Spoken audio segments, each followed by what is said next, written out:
Hello friends, I am Rahul and welcome to my channel the truth of physics. Magnetism का जो class 6 का video था वहाँ पर मैंने मैग्नेटिज्म का जो बायोट-सावर्ट लॉ है उसका जो एक्सप्रेशन है उसका प्रूफ किया था।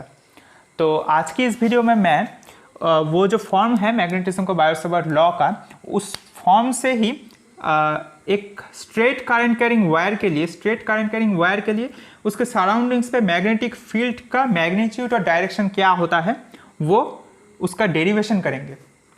तो ये जो डेरिवेशन होगा, ये डेरिवेशन आपका एग्जाम के लिए भी बहुत इंपॉर्टेंट है। और ये डेरिवेशन के बाद जो एक्सप्रेशन निकलेगा मैग्नेटिक फील्ड वेक्टर का जो मैग्नीट्यूड है उसका एक्सप्रेशन, वो एक्सप्रेशन को भी आपको याद रखना पड़ेगा, क्योंकि वो एक्सप्रेशन को यूज़ करके ही आपको जो मैग्नेटिज्म का जो मैथमेटिकल प्रॉब्लम्स होगा उसको सॉल्व करना पड़ेगा। तो ये वीडियो को अंत तक बहुत ही अटेंटिवली देखना।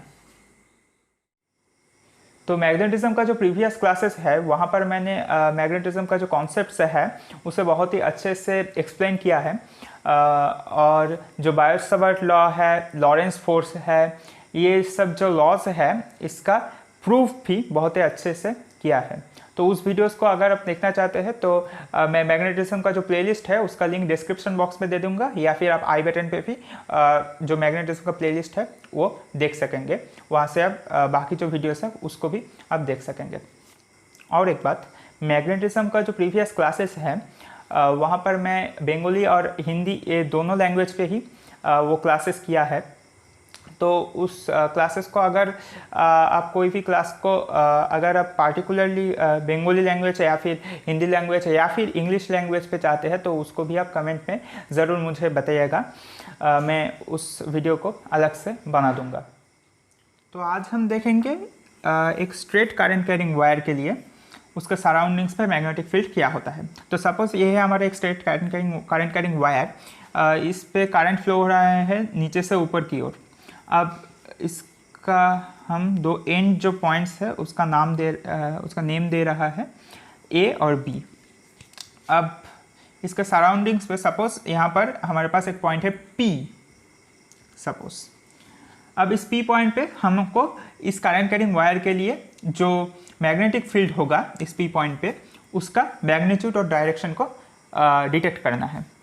तो फिर हमको क्या करना है, पहले ये करंट कैरिंग जो वायर है इसका पहले हमें इस पी पॉइंट से एक परपेंडिकुलर ड्रॉ करना है इस स्ट्रेट करंट कैरिंग वायर के ऊपर।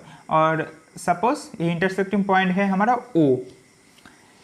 अब इस करंट कैरिंग वायर के हम कोई एक पार्टिकुलर पॉइंट ले रहे हैं इस करंट कैरिंग वायर में, और इसका नाम दे रहे हैं हम सपोज सी। अब इसमें हम एक स्मॉल एलिमेंट ले रहे हैं लेंथ का, और उस लेंथ को हम नाम दे रहे हैं डी एल।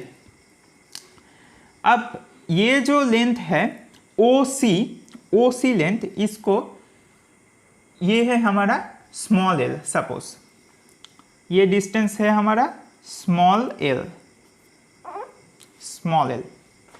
अब ये दो पॉइंट को हम जोड़ रहे हैं C और P।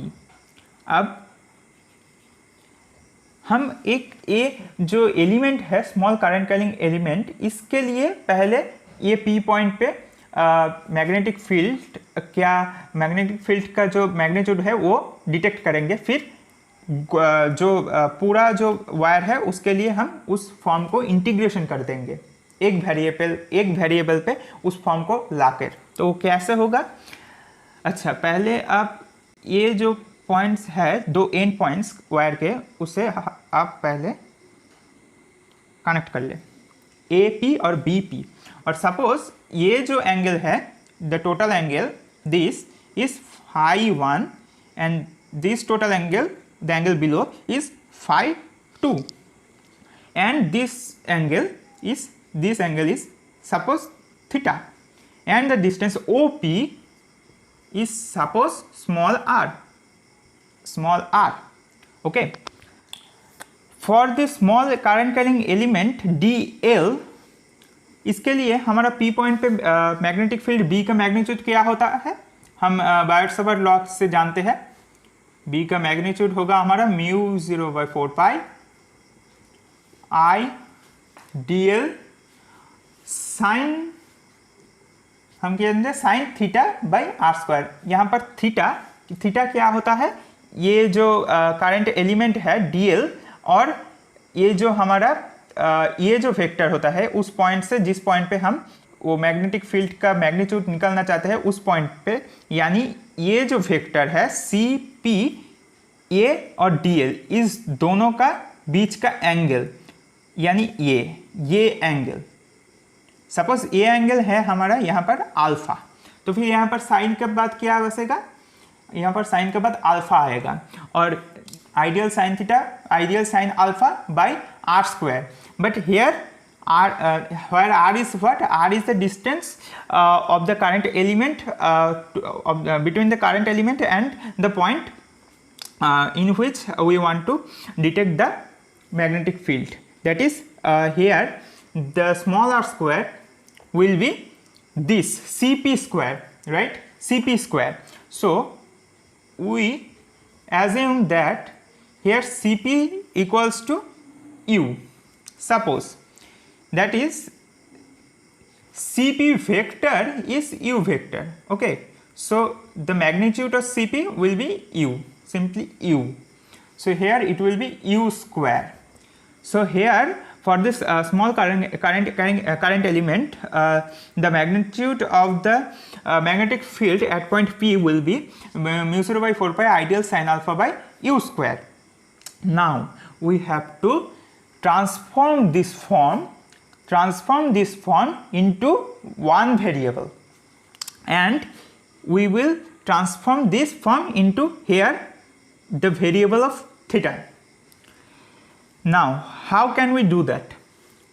ये जो फॉर्म है इसको हम थीटा में कैसे कन्वर्ट कर सकते हैं, उसके लिए हमें यहाँ पर ये चीज़ें करना पड़ेगा।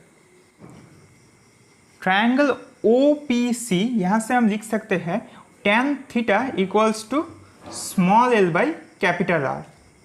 सो यहाँ से आएगा हमारा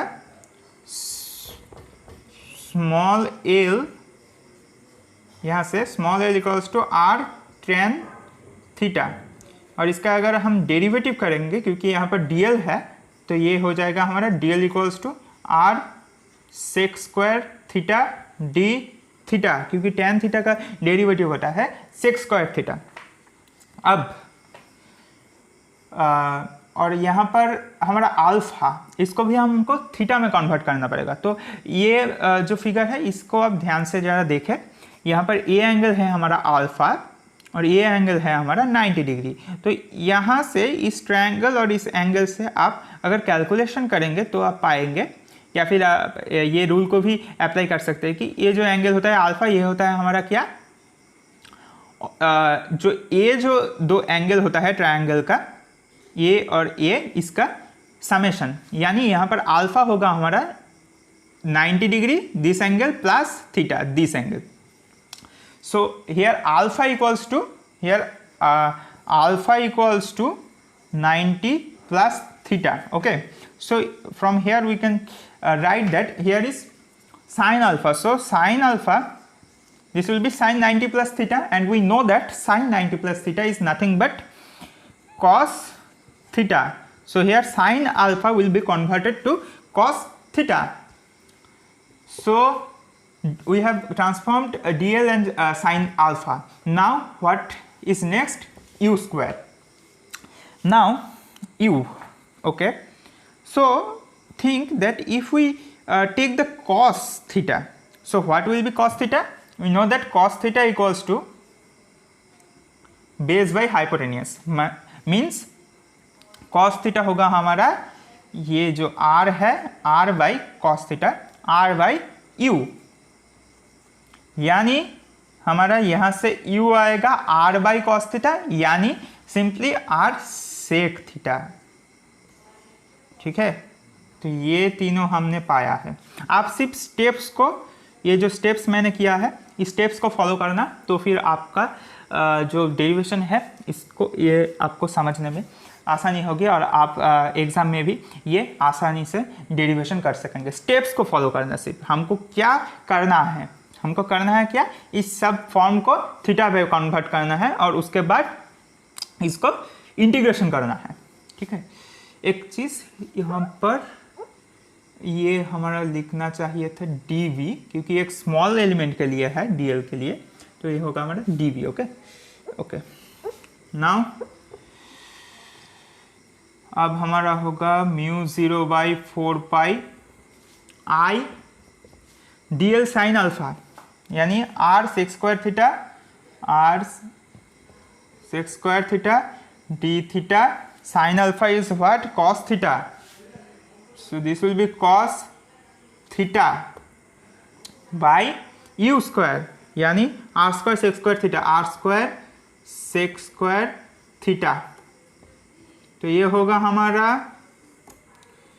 μ0/4, यहाँ से एक r कैंसिल हो जाएगा यहाँ से, और sec स्क्वायर थीटा कैंसिल हो जाएगा, cos theta d theta, μ0/4 I/r cos theta d theta. ये होगा हमारा small element, current carrying element dl के लिए dv। अब इसे अगर हम इंटीग्रेट कर दे तो ये होगा हमारा टोटल वायर के लिए।